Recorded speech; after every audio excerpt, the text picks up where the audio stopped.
नमस्कार. माझ्या मराठी यूट्यूब चॅनलमध्ये परत एकदा आपलं सगळ्यांचं स्वागत आहे.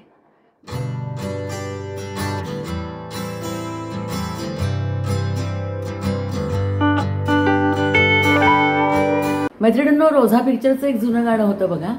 दिल है छोटा सा छोटी सी आशा, मस्ती भरे मन में छोटी सी आशा.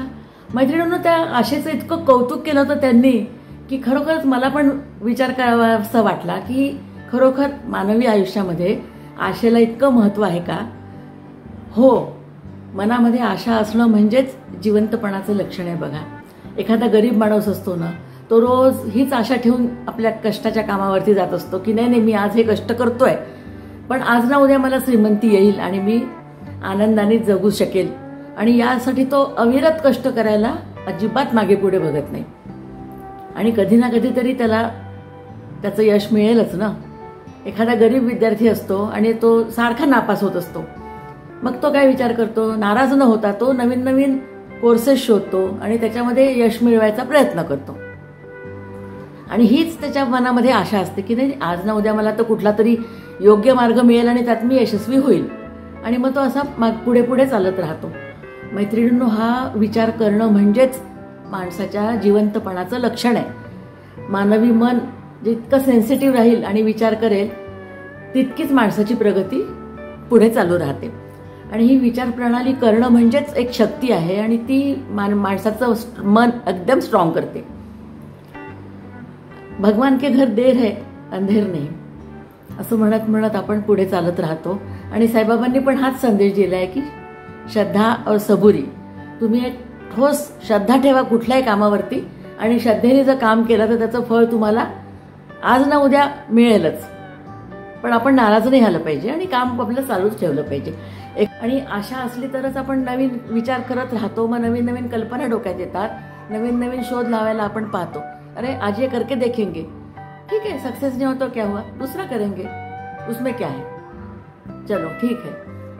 असं करत करत ते पुढे जातात आणि मग खरोखरच एक दिवस त्यांना यश येतच ना. आपण शास्त्रज्ञांना बघितलंच आहे की किती तपस्येने ते काम करत असतात. त्यांच्या मनामध्ये हीच एक आशा असते ना की आपला शोध सक्सेस होईल, आपल्याला यश मिळेलच, असं म्हणून म्हणून ते पुढे राहतात. जर आपण अगदी अळवावरचं पाणी जे असतं बघा, अळूवरती पाणी असलं तर त्याला आपण मोती समजून जर हात लावला तर ते घरंगळून जातं. अशीच खोटी पण आशा मनामध्ये ठेवायची नाही की जर खोटी आशा तुम्ही ठेवली की नाही आम्ही आरामात राहू आणि आम्हाला कोणीतरी काहीतरी आणून देईल, ही जर आशा असली तर ते अळवावरच्या पाण्यासारखं ते नष्ट होईल. तो मोती जसा ऍक्च्युअल मोती नसतोच, तो घरंगळून गेला की त्याचं पाणी होतं. तसंच मग आपल्या पण यशाचं कष्टाचं सगळं पाणी होईल. आणि मग अपयश आलं तर आपण पुन्हा दोष कोणाला देतो? नशिबाला. नाही, नशिबाला मध्ये येऊ दिलं नाही पाहिजे. आणि आशेवरच जगत जगत माणूस पुढे किती काम करतो, किती यश घेतो ह्याच्यावरती अवलंबून असतं. आणि बघा, जगाचा नियमच आहे, आपण जितकं एखाद्या वस्तूच्या मागे जाऊ तितकी ती वस्तू आपल्या पुढे पळते. आणि आपण त्याचा जर पिच्छा सोडला तर ती आपल्या पायाशी लोळण घेते. तसंच आपण जर अविरत कष्ट करत राहिलो तर आपल्याला योग्य ते यश मिळेल. आणि योग्य ते यश मिळालं तर मग आपल्या मानवी मनाचा आनंद काय वर्णावा. आपलं मन अगदी पिसासारखं हलकं होऊन आकाशात उडू लागेल. कारण मन कसं आहे, जितकं खाली जड राहू शकतं तितकं ते हलकं पण होऊ शकतं. आणि मग ते आकाशात उंच उंच झोके घेऊन आणखी नवीन नवीन वेगवेगळा विचार करतो. म्हणूनच मी म्हणते की आपण नेहमीच आशावादी राहिलं पाहिजे. मैत्रिणींना मी आज छोटंसंच बोललेली आहे. आवडलं असेल तर लाईक करा, सबस्क्राईब करा. नमस्कार.